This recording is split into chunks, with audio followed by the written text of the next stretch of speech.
Good morning. Thank you for joining us today. My name is John Herbst. I run the Eurasia Center here at the Atlantic Council.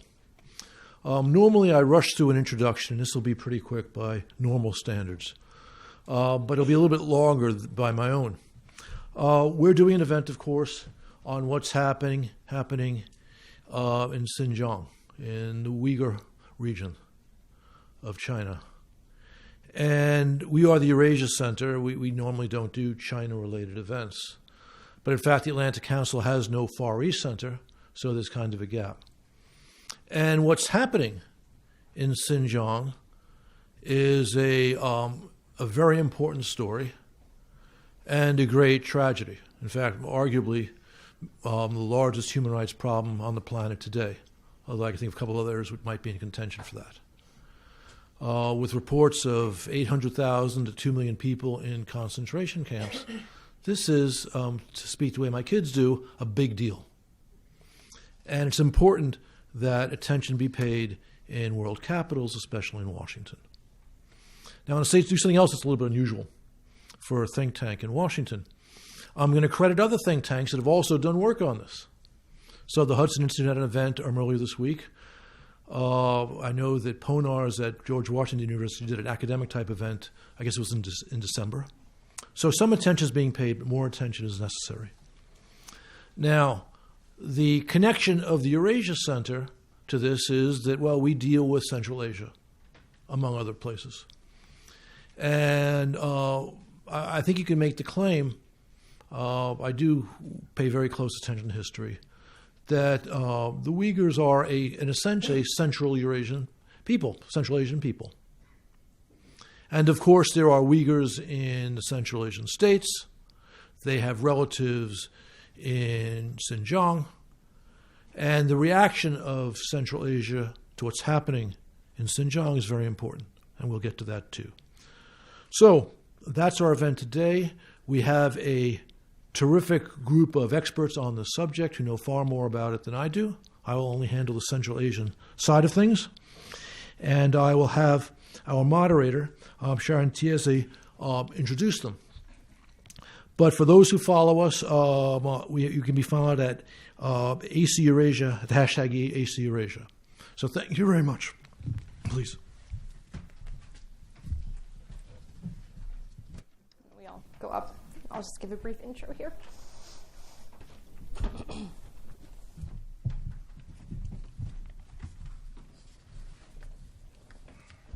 I'd like to echo John and welcome all of you for joining us for this event. This is, as he said, a big deal, a very important topic, and as much attention as it's been getting, more is always welcome. So I'll just start by welcoming our panelists here today. Directly to my left, we have Mr. Nuri Turkel, who is an attorney here in Washington, D.C., but more important for today's event, he is the chair of the board at the Uyghur Human Rights Project. To his left is Jessica Batke, who is the senior editor at China File, which is an online magazine published by the Center on U.S.-China Relations at the Asia Society, and I would encourage you all here to check it out if you haven't already. They publish very nuanced, detailed overviews of issues in China and U.S.-China relations from a variety of perspectives. So it's a great resource. Next to her is Ms. Larissa Grev, who is the Director of External Affairs at the Uyghur Human Rights Project. And finally, we've already heard from Ambassador John Herbst, who's the Director of the Eurasia Center right here at the Atlantic Council. And I'd just like to make a note before we start so it's perfectly clear that our speakers, particularly Jessica and John, because they do have background with the State Department, are speaking today in their personal capacities. They're not speaking on behalf of past or current employers. So I'm going to take a seat and we'll get started with our discussion, which will be followed by about half an hour of Q&A.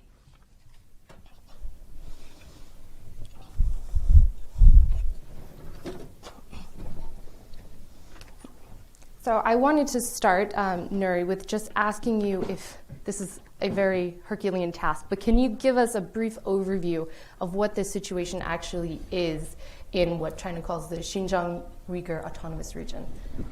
Well, first of all, thank you so much for inviting us and organizing this important discussion. with events like this, we will be able to shine more lights on the humanitarian crisis unfolding in Uyghurs' homeland, East Turkistan, or Xinjiang, if you will. We start to learn about the mass incarceration of Turkic Muslims in China early 2018.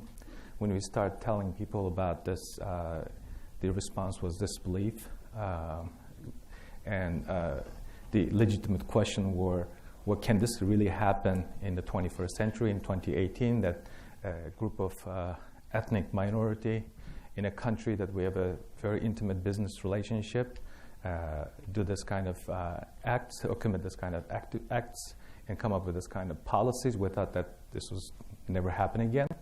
So going back a little bit to earlier period, the Uyghurs have always been in very contentious, very intense relationship with the Communist Party over the years.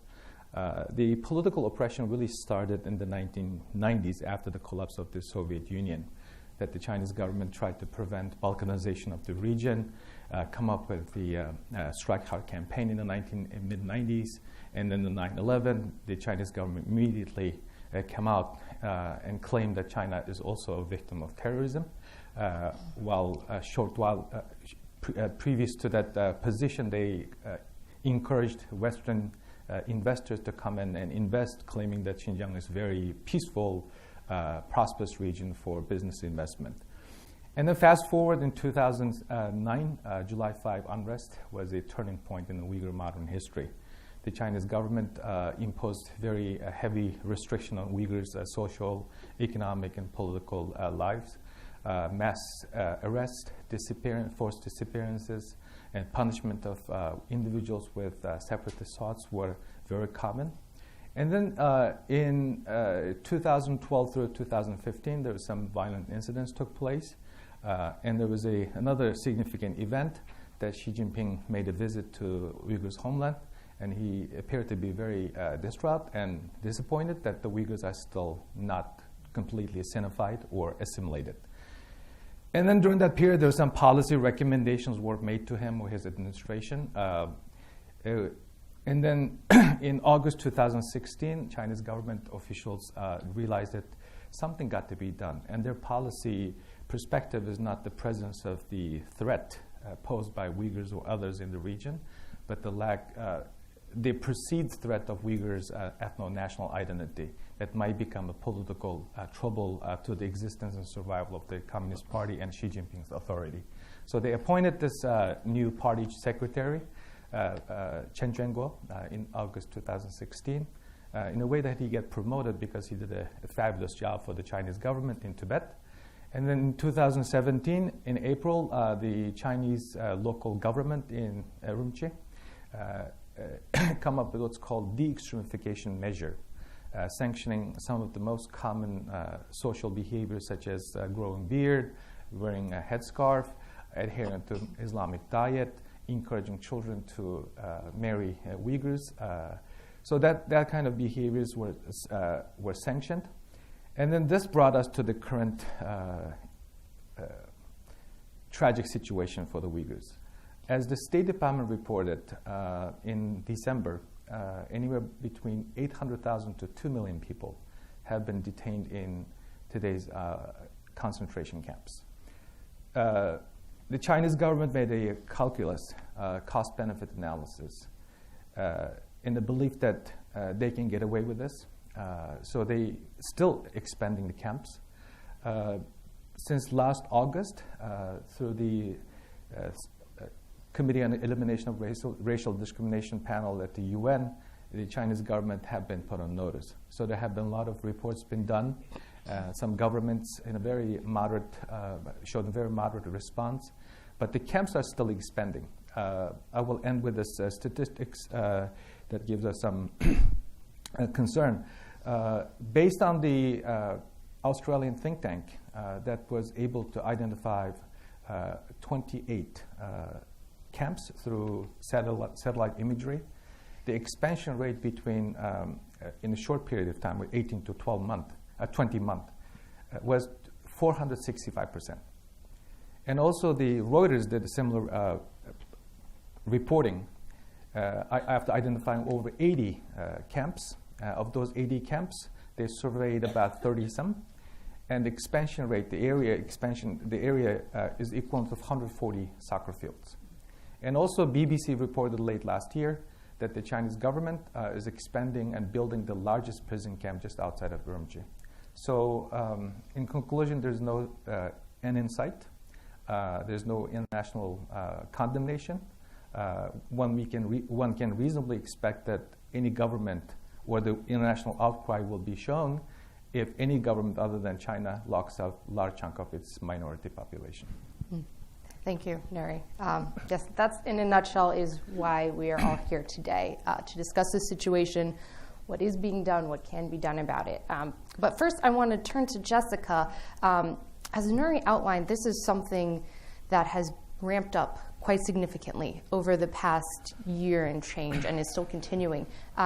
And although there's a long history of China adopting oppressive behaviors toward the Uyghur population, this is new. What is driving this shift in the Chinese Communist Party's approach toward the Uyghur homeland? Yeah, thanks again for having me here. I would say it is a little bit hard to look at just what's happening in the last year without a little bit of context. So I'm not trying to avoid the question, but I'm going to give a little bit more context. And I think fundamentally, the motivation here is to define what is acceptable in terms of what the state deems possible to be a Uyghur identity, right? The state wants to define what it means to be Uyghur. They want to set that from the top down. A really good phrase that the scholar Jim Millward uses is top-down centralized pluralism, and that means the Communist Party gets to define what it means to be an ethnic minority, in this case, Uyghur. So that's kind of been the case for a while, but as Nuri was saying, in 2013, 2014, 2015, there was a series of things that kind of really accelerated a shift in policies, right? So at the end of 2013, there was an attack in Tiananmen Square in Beijing. In early 2014, there was an attack in Kunming railway station, which is in Yunnan province. Both of these were outside the Uyghur region. This was very, very alarming to the leadership. This indicated that whatever unrest they thought they could contain within the Uyghur region was spreading out. And so that was a cause for concern. And then finally, in early 2014, or the first half of 2014, there was a bomb that went off in the Urumqi railway station as Xi Jinping was visiting. So this was interpreted as a very direct threat to the top leadership. And what you saw right after that was a convening of the leading small group on Xinjiang. And I won't bore everybody with what a leading small group is, but suffice it to say that it indicates really high-level policy interest at the very top levels of the Chinese Communist Party. And the readout from that made really clear that they were shifting from an economic forward policy, we are going to change your hearts and minds by developing and making you richer, to a much heavier security forward policy, which is, of course, we're still going to try to make you richer, but in the meantime, while we're buying your heart and mind, we're going to ensure that your body cannot act against us. And so that, I think, is that was kind of you can see the policy shift happen there. And some of these camps were in existence before 2016 when Chen Chuanguo moved from Tibet to the Uyghur region, but they weren't quite they weren't being used to the same extent they are now, right? They seemed to be more like day lessons where you would go and be de-extremified, which is not to say they were great, but it doesn't seem like they were being used to the same extent. So then what happened, as Nuri said, in 2016, Chen Chuanguo got his promotion, de facto promotion, moved to the Uyghur region, and what we've seen since then is a massive acceleration in the sorts of policies that are incredibly repressive toward Uyghurs. And I think part of it is if you think about the way the logic of an authoritarian system works, again, I'm stealing this from Jim Millward, thank you, Jim, it's really hard for anybody at any point in the chain to say no or to push back against something that seems to be particularly repressive. If the signal from the top is we need to deal with this in a more security-forward way, there's no holds barred, it's really hard for anyone in that chain to say, maybe this is too far, does this make actual sense? So I think part of it was obviously a plan to make policies harsher, but also I don't think it's impossible that things have kind of taken on their own momentum without necessarily every detail being planned out. I hope that answers your question. That's wonderful, Okay. Jessica. Thank you. So it's obvious that though we've just really started hearing about this in the past year, maybe 2 years, this has been a work in progress since especially 2014. As Nuri mentioned, though, the initial reaction when news started coming out was disbelief. And I think a big part of that is because China's government very tightly controls the information that comes out of this region. Reporters are not allowed to travel there and move freely. Obviously, the Chinese state media is very strictly controlled. So, Louisa, I wonder if you could just talk with us a bit about how your group, other human rights groups, are actually getting information out of the Uyghurs who are still living in the region about what's going on, and how is the world able to be made aware of what's happening there? It's a huge challenge, and it's a good question.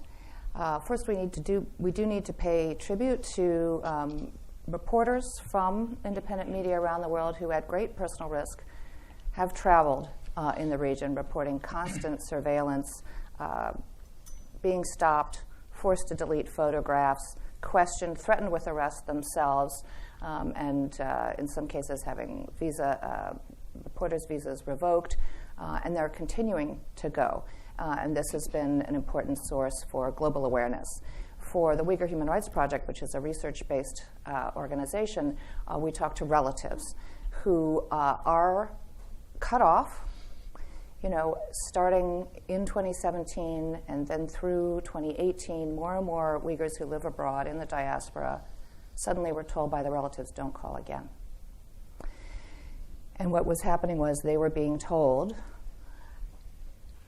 contact with foreigners, your own travel in the past for business or study abroad is a sign of extremism and could be cause for punishment, going to these short-term education programs earlier on, and then later on it became that sometimes people were taken away and they didn't come back 2 weeks or 4 weeks later, as they might have done in 2014 and 2015 when short-term education programs were being set up.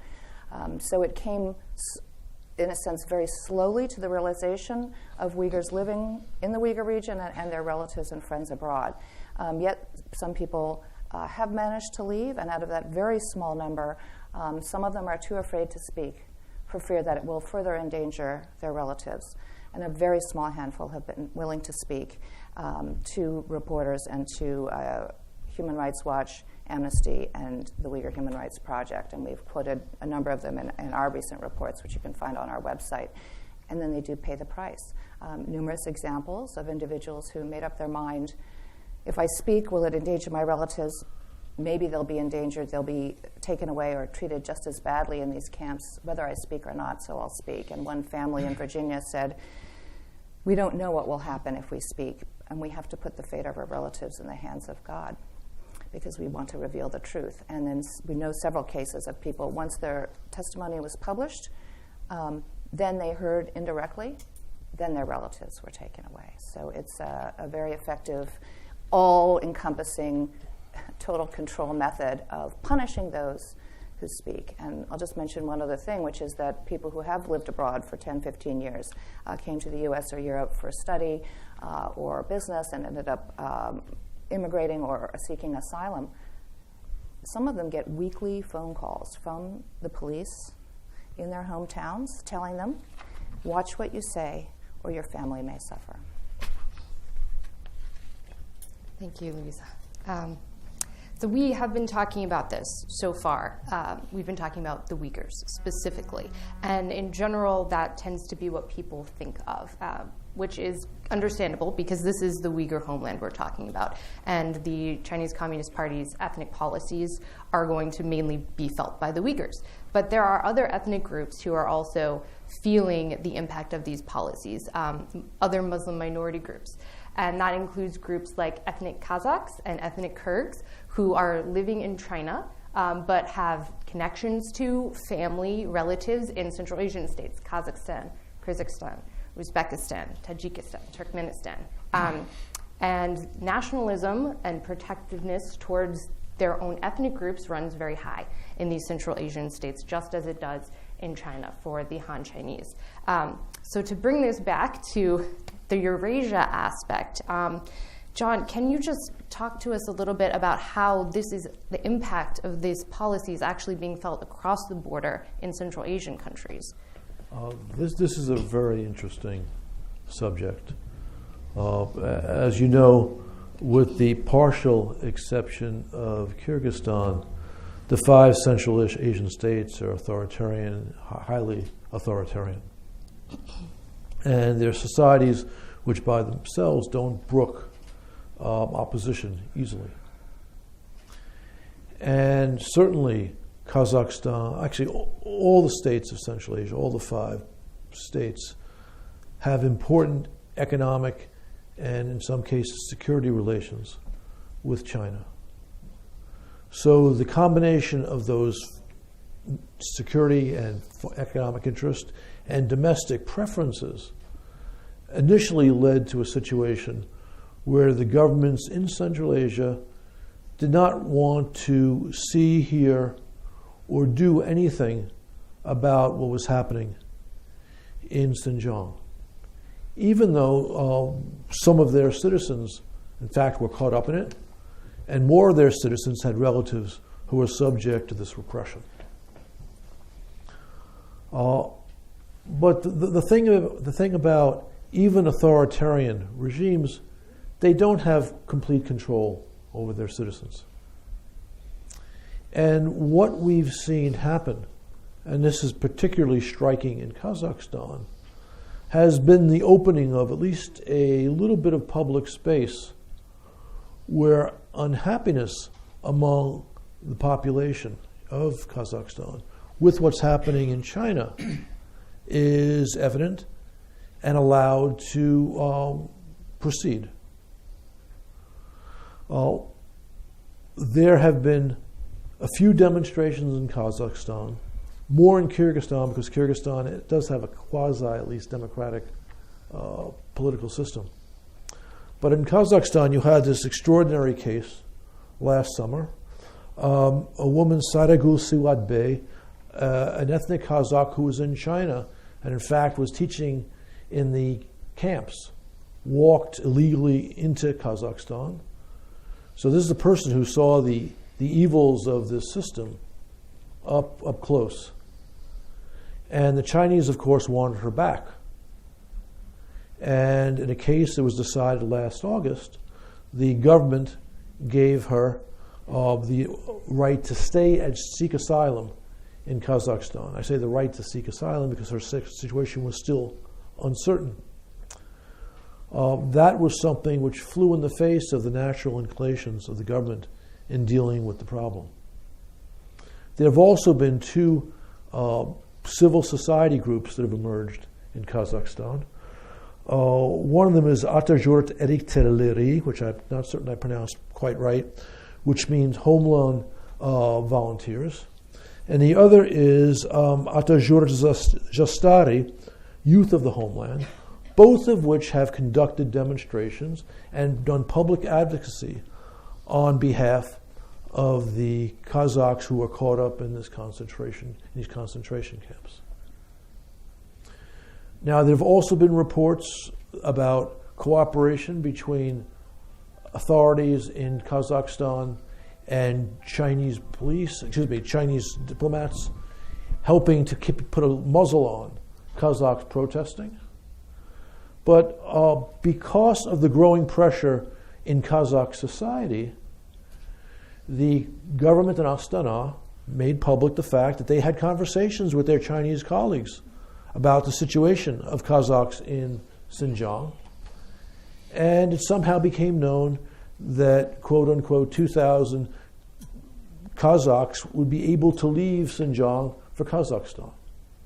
So this is clearly an indication of 2 authoritarian regimes recognizing there's a problem which cannot simply be repressed and sloughed aside. Hardly a solution if the number of inmates in these camps are even still the lower number of 800,000, but nonetheless a sign that there are pressures at work. And again, just crossing the border into Kyrgyzstan, you've had several, at least 3, protests of hundreds of people since mid-December regarding what's going on in China. So this is a complicating factor for the Central Asian governments, which make it harder for them to have the cooperation with China that they want. Thank you, John. Yeah, this is an interesting question that I want to get into a little bit more now. How the world is responding and how that's complicated by China's very important role in the region and really in the world, particularly as an economic power. So Nuri, you mentioned this a little bit in your summary remarks, that you were disappointed with the response we've seen from the world so far. Can you go into that a little bit more? There are two contributing factors for the international community not showing a strong response. One, the Uyghurs are relatively unknown people, unlike the Tibetans that I like to call two canaries in a coal mine, one of the two canaries in a coal mine. Everybody knows about Tibet. Everybody knows about other China human rights related issues, but the Uyghurs are relatively unknown. So this comes as a surprise to most of us, most people that follow China even for some American academics who study and write on China. This is rather a new trend and new information. So that is one drag. And then the two is China's coercive influence campaign that have been so effective in the past. It's not only coercive, but it's corrosive and corrupt. They have been able to buy out the silence from its allies or even some Western business partners. So but it's changing. It's changing. There have been policy discussions in various Western capitals. Just recently, United States Congress introduced a Uyghur Policy Act that would address partly this concentration camp issues. Australian Parliament introduced Australian Global Magnitsky Act, and the EU is in a discussion to introduce EU version of the Global Magnitsky Act that will sanction human rights abuses around the world. So there's some positive development, but it's too slow.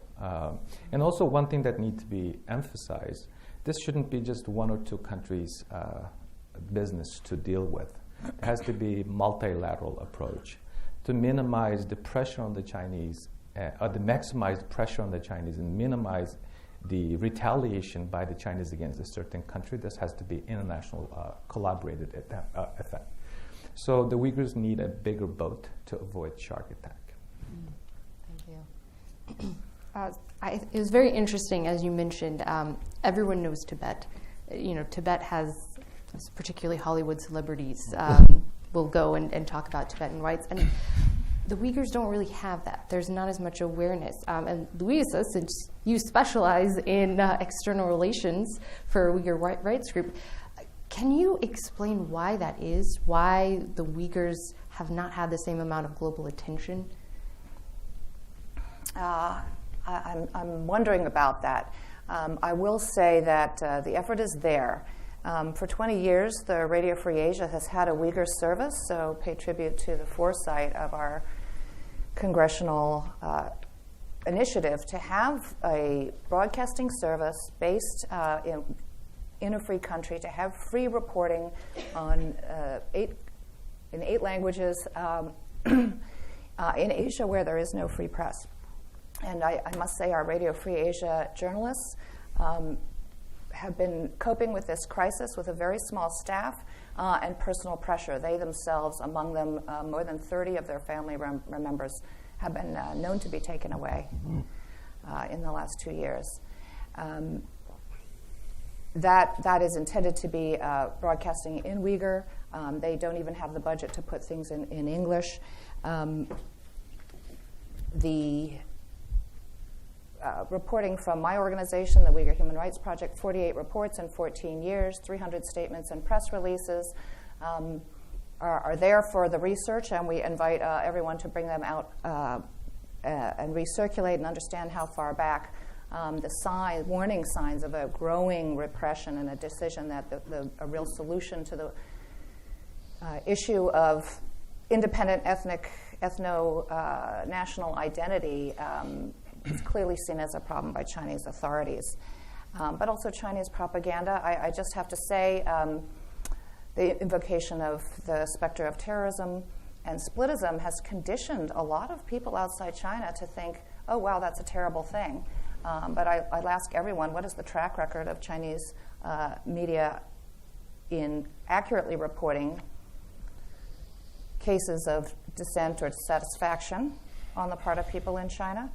And secondly, the use of coercive tactics outside China to silence people who might like to speak at that by threatening, making all business operations in many governments fear if they criticize China, it'll hurt the feelings of the Chinese people, jeopardize cooperation and profits, and therefore people just simply self-censor, and that has got to come to an end, and it is coming to an end now.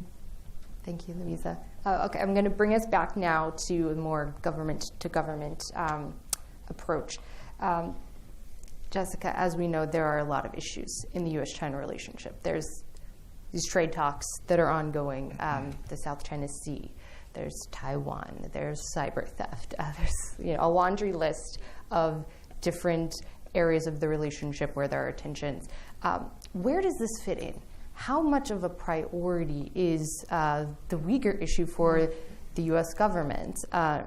And what does that mean for the government response? Yeah, that's a really good question. We've certainly seen, it's hard to say, we've seen more sort of forceful movement on this on the part of the U.S. government in the last year or two than we'd seen previously. It's really hard to say whether that's due to a change in administration or to what's going on in China. I would guess it's a bit of both, actually.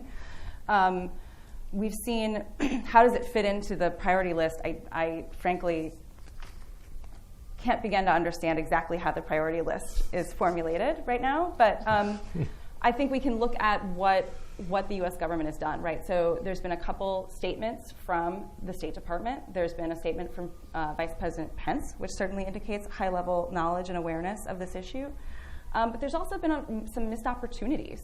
There was a letter at the end of last year that I believe was led by Canada that 11 countries signed on to, voicing opposition to these camps, and the U.S. didn't sign on to that, which frankly baffles me because that's an opportunity, as Nori was saying, to join together and show unified opposition. On the congressional side, there's been a lot of movement, as Nori said, that they've introduced legislation that would do a bunch of things, that would mandate an annual report on the situation, that would set up a special coordinator's office at state, similar to what they have on Tibet. It would mandate the investigation of intimidation of exiled Uyghurs living here. This is what Louisa was just talking about. It would mandate looking into global Magnitsky sanctions. It would fight disinformation. So there's clearly efforts on the part of the government here to take action on this, and they've definitely been ramping up, I think, fairly since this reporting has become more public. Mm-hmm. And we heard a little bit, John, from you earlier about the response from Central Asia. But there again, the governments have a lot of concerns in their relationship with China. They want to continue the flow of investment, and they have security partnerships with China and relationships they don't want to jeopardize. At the same time, you have a little bit of domestic pressure coming up from groups within these countries. How far do you think Central Asian governments will be willing to take this in actually pushing back against some of China's ethnic policies? I would, again, put Kyrgyzstan in one category because since the government does not have the type of control that its autocratic neighbors do, they will have to be more responsive to the views of their citizens. But that responsiveness will largely appear in the forms of them permitting the protests and for making protests themselves to the Chinese. But of course, in the relationship between Bishkek and Beijing, virtually all the cards rest with Beijing. So I don't think you'll see effective pressure coming from Kyrgyzstan, or for that matter, any of the Central Asian countries in dealing with this issue. But because even in authoritarian regimes, domestic politics take place, the governments have already demonstrated, again, we've seen this in Kazakhstan, that they're not going to simply ignore or whitewash what's happening across the border. so they permit some public space for opposition activities, and they feel obliged to raise this with China. But again, effective pressure on Beijing to halt these practices is not going to come from Central Asia. That's going to have to come from leadership in the West. Thank you. So against all of this backdrop, maybe slowly, but there is some more of a response from governments. We have seen China also change its response. As Nuri mentioned, this came up at a UN meeting, the third committee meeting last year. And since then, China has shifted. Originally, their response was, these camps don't exist. This is not a problem. This is not happening. And now we're seeing a totally different approach, which is to say, oh, yes, we have vocational training centers. That's what these are. People are coming here, they're learning skills, we're getting them jobs. This is totally benign. And that is the new narrative that we are seeing out of Beijing.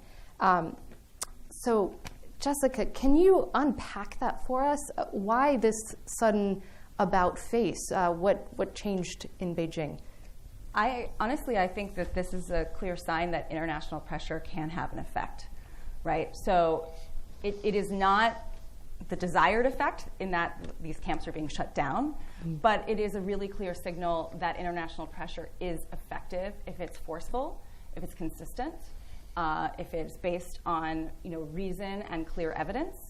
I think this exact shift from denial to, okay, we do have them, but we have to now scramble for a way to explain them in an internationally palatable way is really powerful. And as John was saying earlier, there's 2,000 Kazakhs that are going to be released to Kazakhstan. That's a really important tacit admission that these people and a foreign government think something is going wrong. So I would just say, again, it doesn't make anything immediately better, but I would encourage people to take it as a sign that international pressure does have an effect and should be consistently and forcefully applied. Mm-hmm. As part of this, China has actually invited reporters, particularly from countries seen as a little bit friendlier to China, to go on very strictly controlled tours of some of these centers. And John, that has included some Central Asian reporters. So how do you think this new explanation is being received by Central Asian people? Are they believing it or are they not? I don't rule out the possibility that this is having a negative impact on this issue, meaning that this is pacifying at least some in Central Asia. Of course, as anyone who's familiar with authoritarian regimes knows, back in Soviet days, the Soviets used to invite credulous Westerners to visit their camps in Siberia. And some of them, very prominent people like then Vice President, or then future Vice President Henry Wallace, bought this nonsense. The Russians perfected the whole concept of a Potemkin village. So this will have some impact, and I think it's safe to say that the participation of those Central Asian journalists is a gesture that the governments in Central Asia are making to Beijing, even as, on the other hand, in some cases they're permitting demonstrations in their capitals or making decisions in their courts which the Chinese don't like. But ultimately, this is not going to be successful. And if you're thinking about ways to try and expedite, I agree that international pressure is having an impact, not as much as we want, but some. This will have to be driven as much by civil society as by governments. And something that civil society could do is to boycott certain Chinese products. That would, I think, send a very clear message to Beijing. And again, if that's coming from the West, where even the Chinese understand governments cannot quite control their citizens, to me, that's a possible opening. And then there's also been some very disturbing reports that certain products that are even being imported into the U.S. may be being made by people who are essentially forced to work at factories. So that is another area where civil society can and already has been playing a role. Civil society, if they can find the means, can rent commercial satellites to pay special attention to what's going on in certain areas of Western China, to pick up evidence that can be used, all on say publicly available information. We've seen extraordinary work done by. I work on Eurasia. I work on Kremlin aggression, and we've seen bloggers around the world watching what the Kremlin's doing on the ground and making it public. Well, pожалуйста, let's do this in Xinjiang. If I can just inject here too, ChinaFile is a shameless plug. ChinaFile did post a list of companies, U.S. companies that have some business dealings in Xinjiang. So if people are interested in that, it's available on our website. Yes, definitely check that out. And sanctions on Chinese who are clearly involved in this, personal sanctions. Right. Mm-hmm. There's one more along those lines. Some of the companies that have made huge profits, very large deals with the police state authorities inside Xinjiang also have marketed their products here. I'll particularly point to the surveillance camera security systems sold by two companies, Hikvision and Dahua. These are Chinese companies, not the foreign companies that ChinaFile very helpfully compiled. If you go on Amazon, you can buy a Hikvision camera system. You can go buy a Dahua system. Those companies have been documented to have at least $1 billion US dollars in contracts in this experiment of developing a truly interconnected surveillance state that links your ID with the street cameras, with the QR code on your door, with your workplace, with, of course, human spying, in cadres in the homes. People in offices supposed to report if somebody uses Uyghur in the workplace, among those Uyghurs who are not taken away. These are all signs that should lower, in a sense, your credit score and allow somebody to label you as a unsafe person needing to be re-educated, taken away, and locked up. Those companies, should they have customers on U.S. campuses in the West? Did you? Yeah, I'd just like to add, earlier pointed out cost-benefit analysis that China's did initially. So they haven't seen really a costful endeavor or proposition for them. So one of the way that we can change China's behaviors to make them realize there's a cost for what they're doing in 2018, 2019, by locking up or criminalizing their own citizens based on their ethnicity and religious values. The Chinese government, going back to the prison camp and how they euphemistically describe it, they try to make the world to believe that they set up skill training high schools. They're not high schools. They're not training centers. They're prisons. The Chinese government officials, by their own admission, state that they wanted to teach in these facilities like school, manage it like a prison, a military, and manage it like a prison, or protect it like a prison. Teach like a school, manage it like a military, and protect like a prison. So you don't do that to schools. That's not what you do in high school. And you don't lock up in training centers former university professors, world-known scholars. My organization compiled profiles of over 300 Uyghur scholars, thought leaders, writers, poets, students who have been in the concentration camps. Now, the other half of China's explanation for what it is doing to Uyghurs and other Muslim minority groups is that this is necessary to counter religious extremism and terrorism. And as Jessica mentioned, there have been terrorist attacks in China. Particularly 2014 was a very difficult year for China with major attacks in Kunming and Urumqi. So we don't want to downplay that, but at the same time you have to ask, is the response proportionate to the problem? So Jessica, can you give us a little bit of insight into the scale of the problem and how you would evaluate China's response in that respect? Yeah. I think fundamentally you've really described the problem, or at least you've hinted at the problem well. I think the diagnosis, the Chinese government diagnosis of the problem doesn't actually fit reality. right? And so, again, not downplaying or saying that attacks haven't occurred, but I think the vast majority of the discontent that you're seeing in the Uyghur region is not terrorism. It's simply people wanting to express their religious values and their cultural identity, mostly in a peaceful way. Sometimes that leads to unplanned unrest. I think it's very hard to say that the Urumqi riots were planned. They, for all the world, look like unplanned spasm of unrest. And I think in other cases, we just don't have a lot of information, but it looks like, people are responding to violence perpetrated against them by the Chinese state. So it's a very complicated picture, but fundamentally diagnosing all of this as terrorism imported from the outside is not going to allow anyone to get to the root of the problem. And the root of the problem is, again, the suppression of Uyghur cultural identity and the attempt to try to define what it can look like, what it consists of, and force people to fit themselves inside this box. Mm-hmm.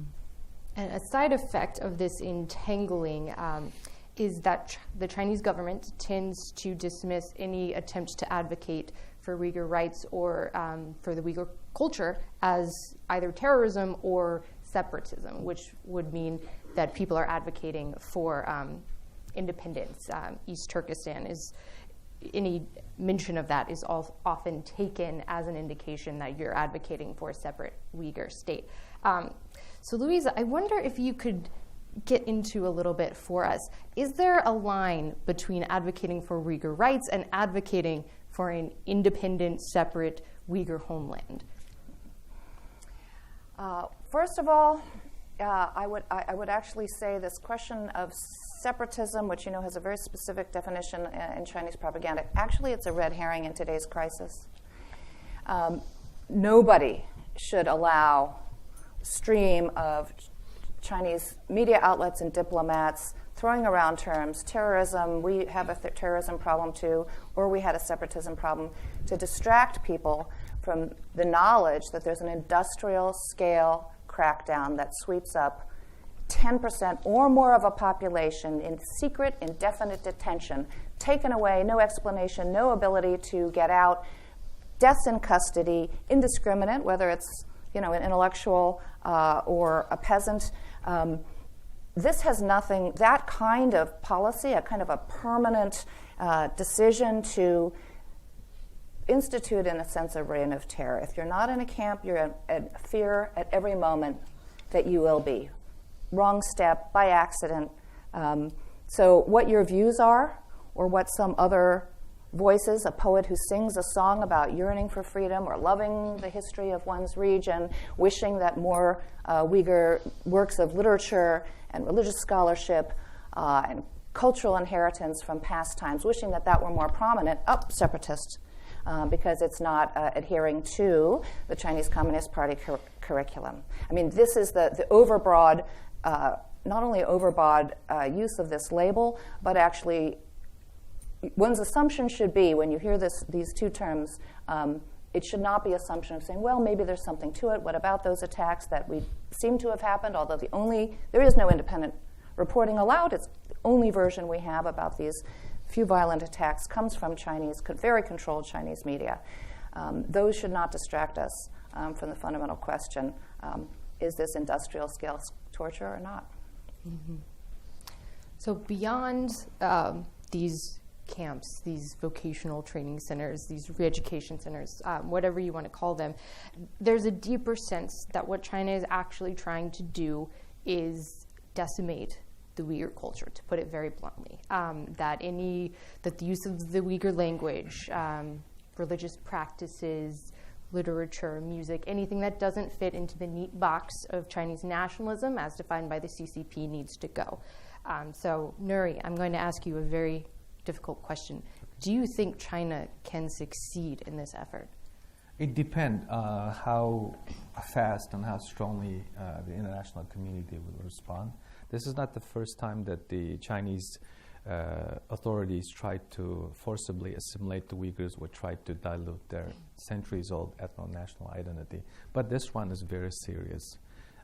Just recently, Chinese ambassador to the United States, Hui Tianke, publicly stated that they're trying to create normal human beings in the Uyghurs. What does that mean? Are they trying to forcibly make every Uyghur speak, talk, believe in the way that the Chinese do?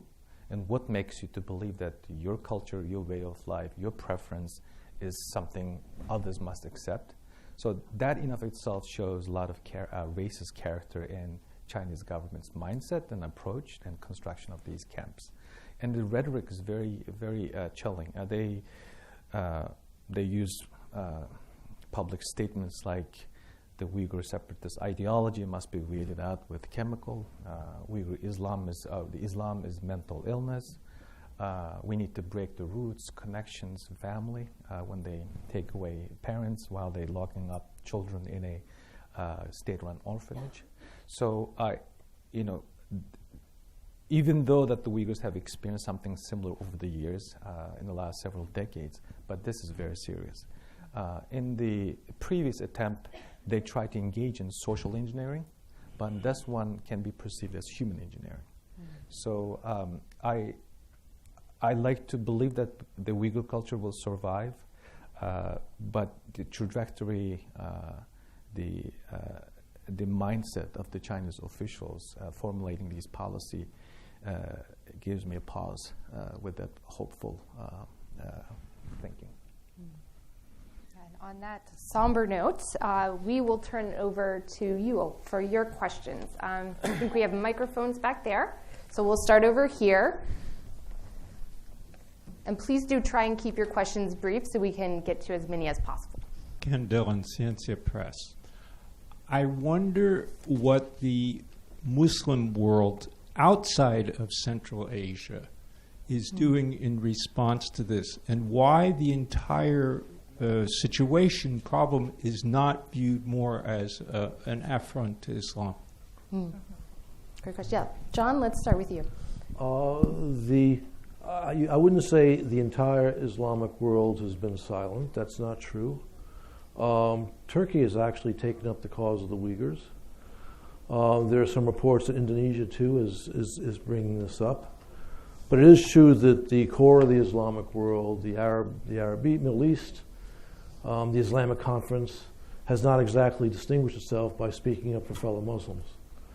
I think this reflects, in the first instance, actually, it's the same factors that play in Central Asia, or some of the same factors. You have autocratic governments. You have commercial interests. But it is still striking. It's still striking, especially when you see how they complain about treatment of Muslims in the West, where, of course, there's nothing comparable to this. It's kind of a joke to even talk about these in the same sentence. Louisa? I'd like to add to that. First of all, in the U.S., truly there's a very impressive mobilization by both interfaith and Muslim community organization masjids who are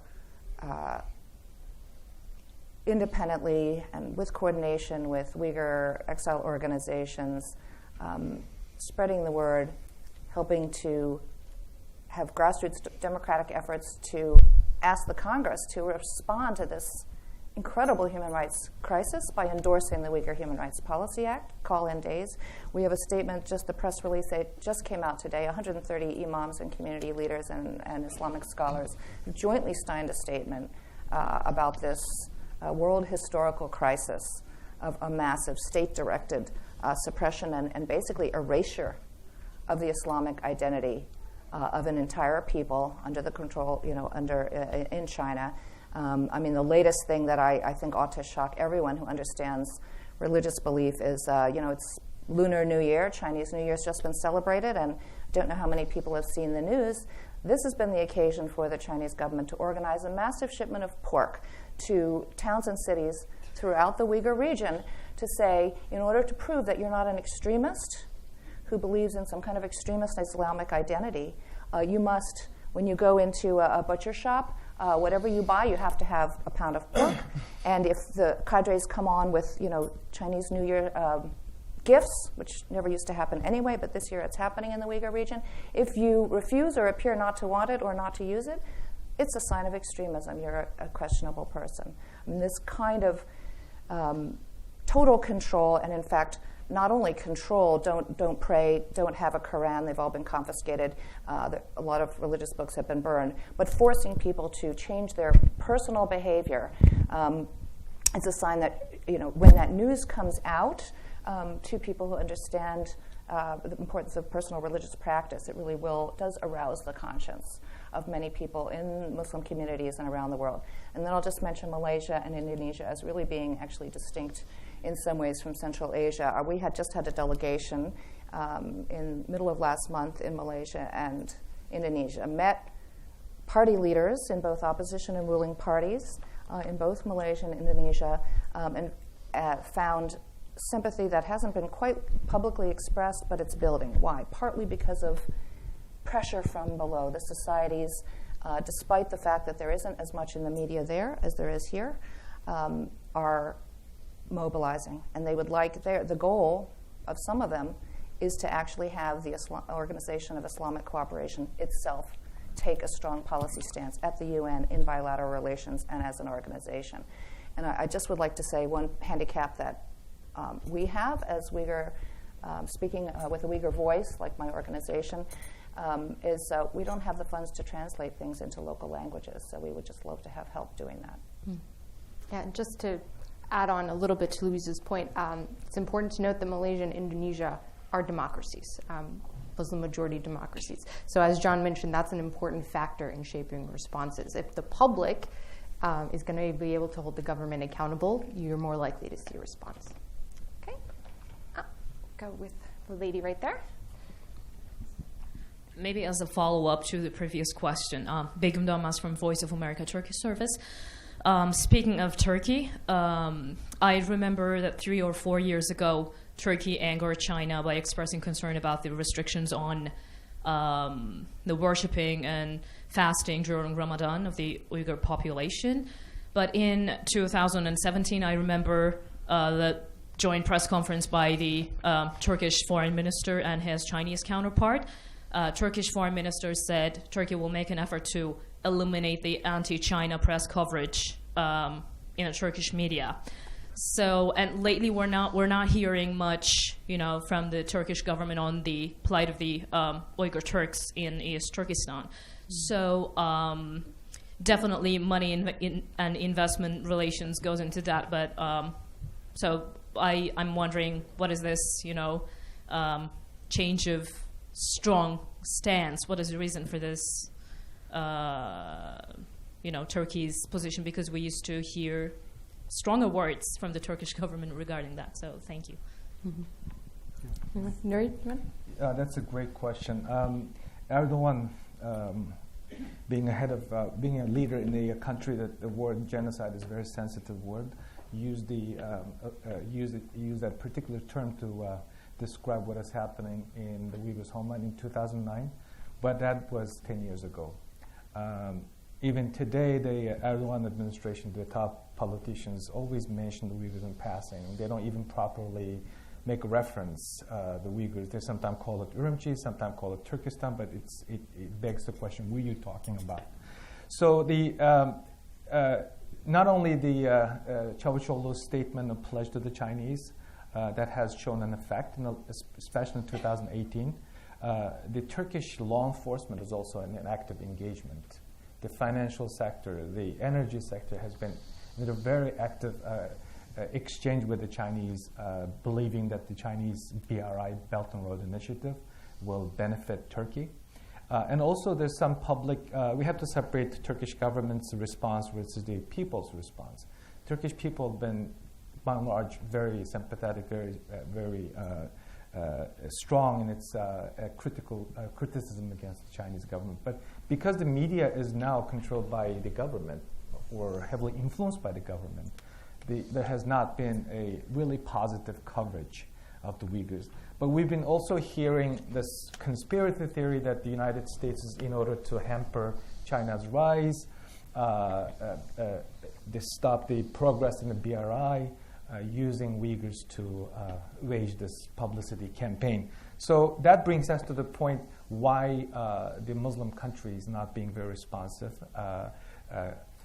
Two reasons. One, the Chinese have been very effective in its public diplomacy, influenced by a campaign. Recently, a Pakistani prime minister visited Turkey and was asked if he has anything to say about the Uyghur tragedies. He said he does not know much about it. And then shortly after he made that statement, we read the news that the Chinese offered $2 billion aid to the Pakistani government. So there has been some corrupt, corrosive, and the coercive influence campaign have been effectively undertaken by the Chinese government. So that might have been the reason for Turkey and others being relatively quiet. Okay, right here.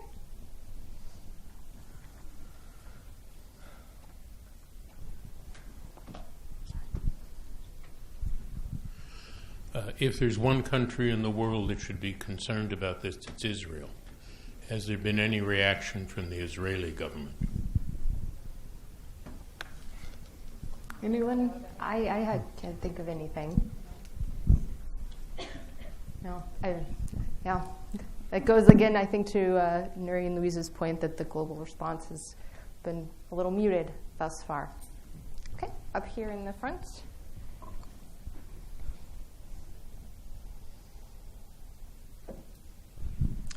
Hi, Alad Vaida from the Victims of Communism Memorial Foundation. So, assuming that the international community does everything you said, sanctions, call attention to this, what do you think is a realistic best-case scenario for the Uyghurs? Thank you. Mm-hmm. So, Jessica, do you want to get at that first from a Chinese government perspective? How much do you think we can actually sway the Communist Party? Yeah, that's a really, really tough question. And I'm balancing a line because I don't want to, say that the world is possible, but I also don't want to discourage people from speaking out.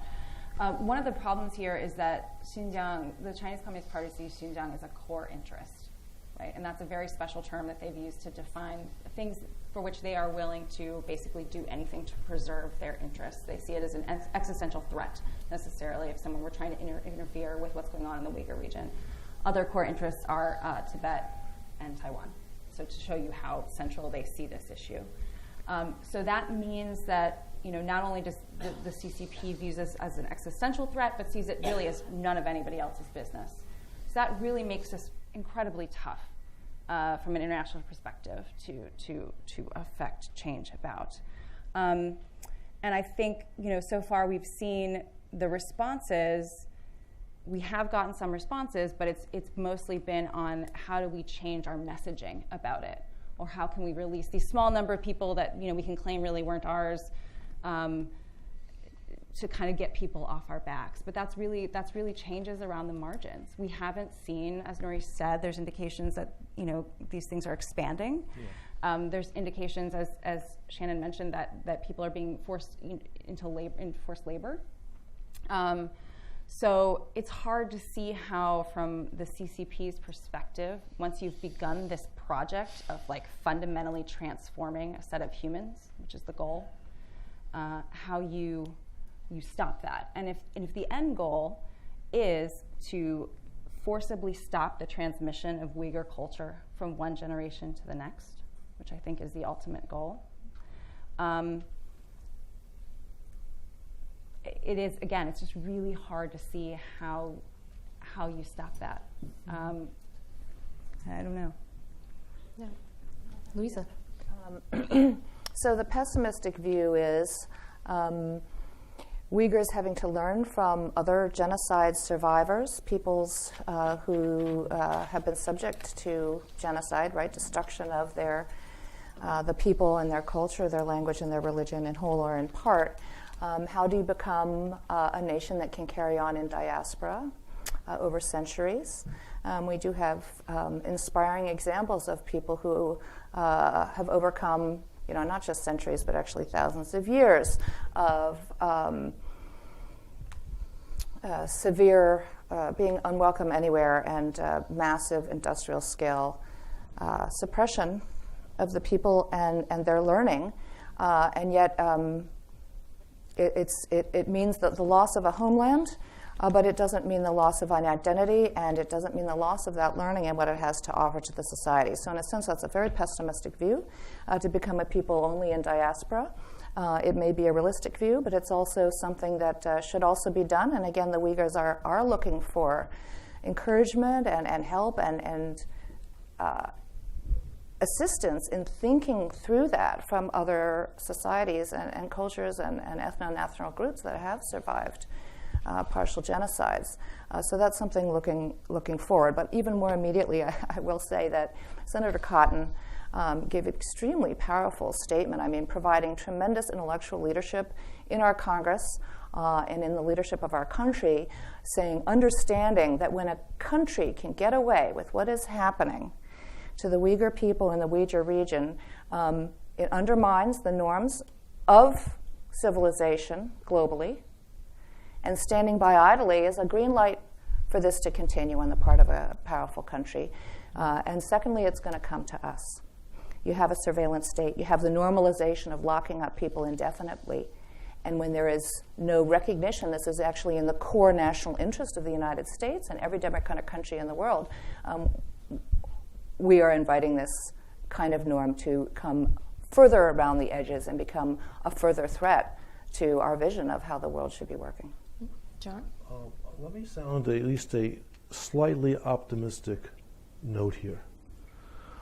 China certainly considers its control over the territory of Xinjiang a vital national interest, and it's not going to give way on that. But this brutal policy that they're pursuing is not necessarily the only way that they can maintain this. And there are a number of factors that suggest that Chinese policy could and may change. I'm not saying it will. The first is we've already seen some Chinese adjustments as there have been building international pressure.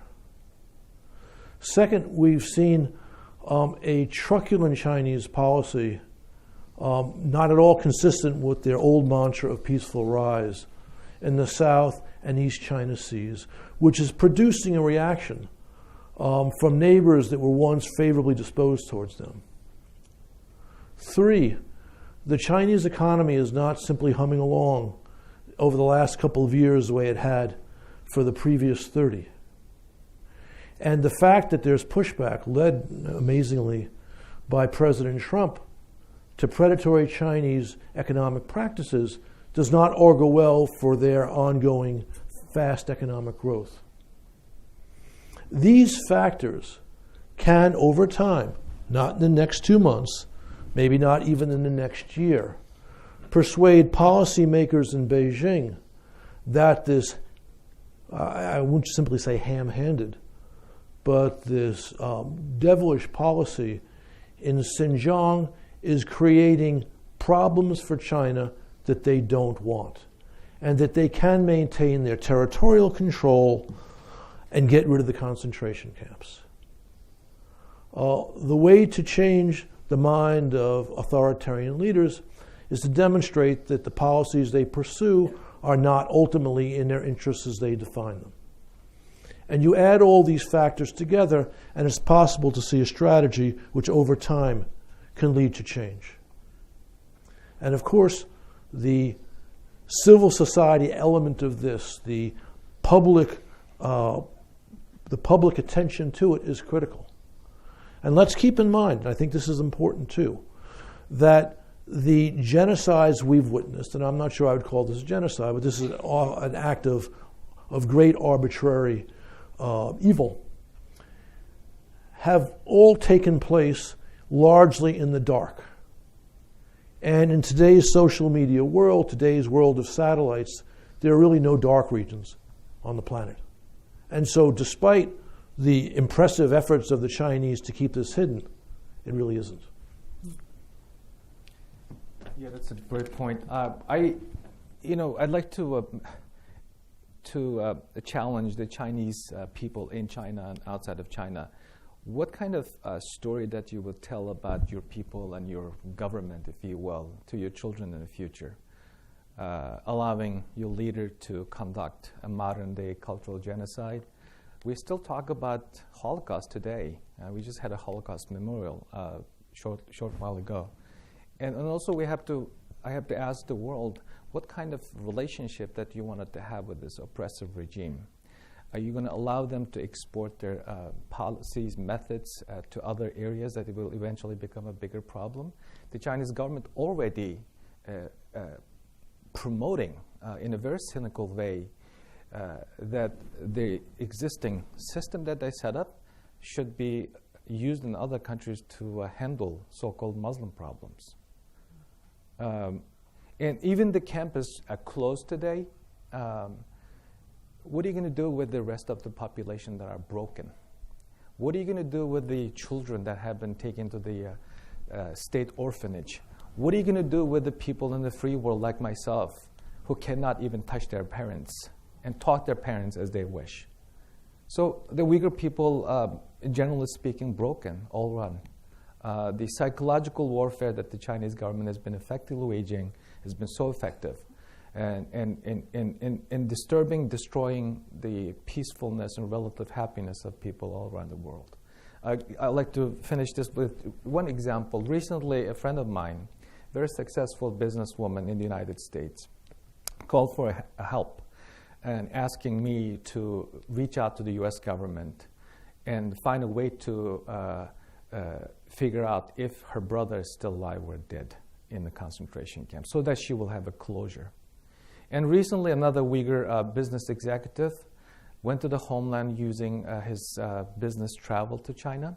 He was not even able to see his sister because his iris scan was not registered at the building where she lives. And his sister was afraid to go out and meet her brother, who came all the way from the United States. This is the reality that we're dealing with today. Over here.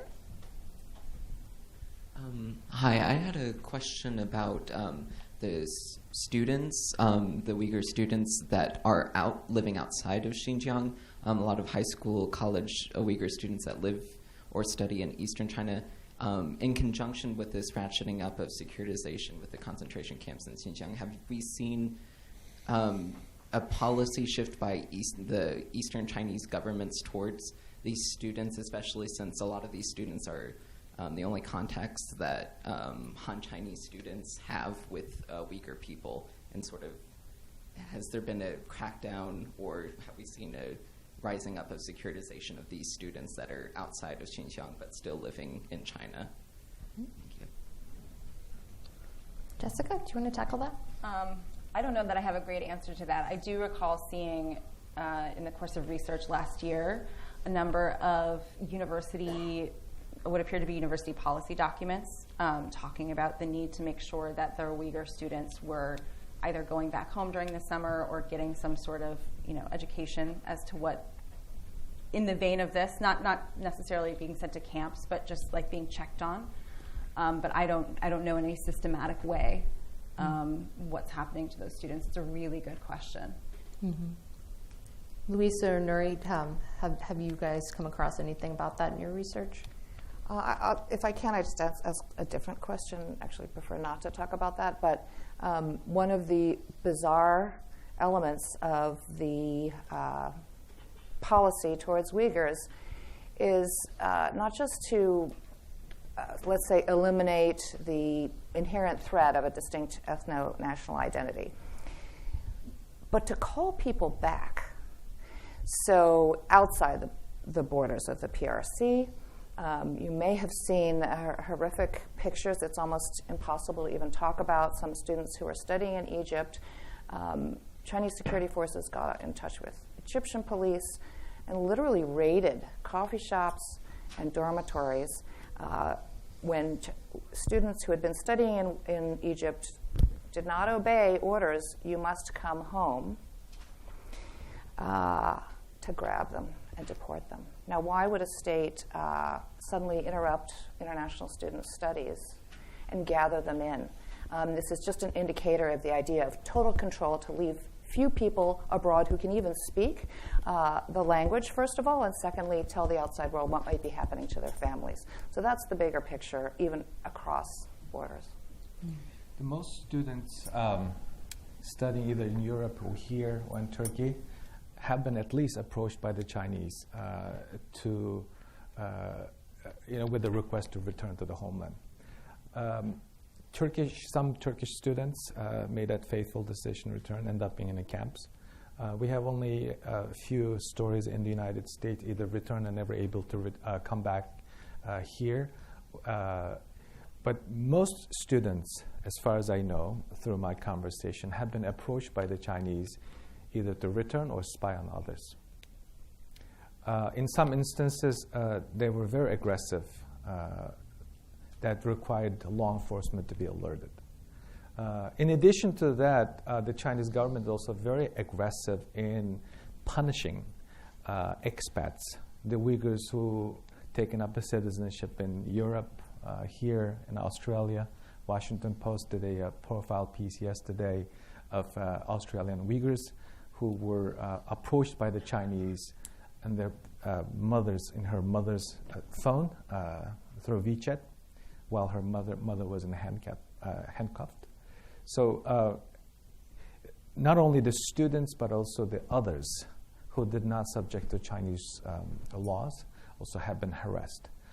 One difficult situation that the students have find themselves is that Chinese government refusing to extend their passports when it's expired and giving them one-way ticket, travel document to return. At the same time, they're banning them, or making it impossible for them to receive money from their home, from their parents, to continue to support their education. Up here in the front.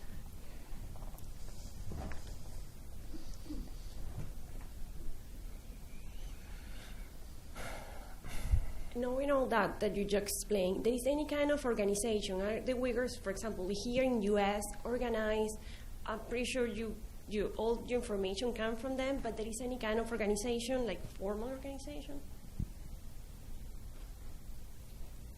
And could you clarify, are you asking about how Uyghurs are organizing their own voice, or are you asking about whether others can join with Uyghurs in solidarity? No, their own. Yeah, there are several known, credible Uyghur organizations around the world. There are three have been mentioned mostly in the media. One is World Uyghur Congress, headquartered in Munich, established in 2004, receives funding from the National Endowment for Democracy. And also there are two organizations in the United States. One, the Uyghur American Association, founded by Uyghur intellectuals in 1998, has been a very active community organization. And then the UHRP, Uyghur Human Rights Project, which is a research arm of the Uyghur movement, I would say, specialized in research and documentation. Also, UHRP is also a grantee of the National Endowment for Democracy. Okay, and we had one more question there in the very back, and this, I think, will probably do it for us. Mahmoud Gatzaher with Central Asia Caucasus Institute. My question is about how deep is the integration of Uyghurs in Central Chinese institutions? Are there any Uyghurs there at all? And particularly in military, are there any Uyghurs in Chinese military at all? And how they are treated in this recent developments in circumstances? Thank you. Okay. Jessica? I don't have a good answer for percentages in the military, but throughout the leadership structure in China, it's very clear that there are not very many people at the highest levels of government. A recent example, which was the former governor of the Uyghur region, was recently taken down for corruption. He had been moved up to the central government. He was taken down for essentially anti-corruption reasons. But in general, the way that the Chinese Communist Party has set up the leadership structure is such that in autonomous regions, so for example, in the Xinjiang Uyghur Autonomous Region, the party secretary is always Han, and the chairman, which is analogous to the governor in another province, is of that ethnicity. And that's actually an inverse of the old Soviet system. So I'm not an expert on the Soviet system, but my understanding is that it used to be that in their system, the party secretary was of the relevant autonomous region ethnicity, and the governor was Han, or was Russian. So they flipped it here. And that's just a really clear indication of who is in control. And you do not see outside of the Uyghur region a lot of Uyghurs serving in government positions. First of all, because there aren't a lot of Uyghurs living. Most of them are concentrated in the Uyghur region. But secondly, because very clearly this is meant to be controlled by Han. There are two governments, actually. There are parallel governments in Uyghur region. One is the regional government. They call it Xinjiang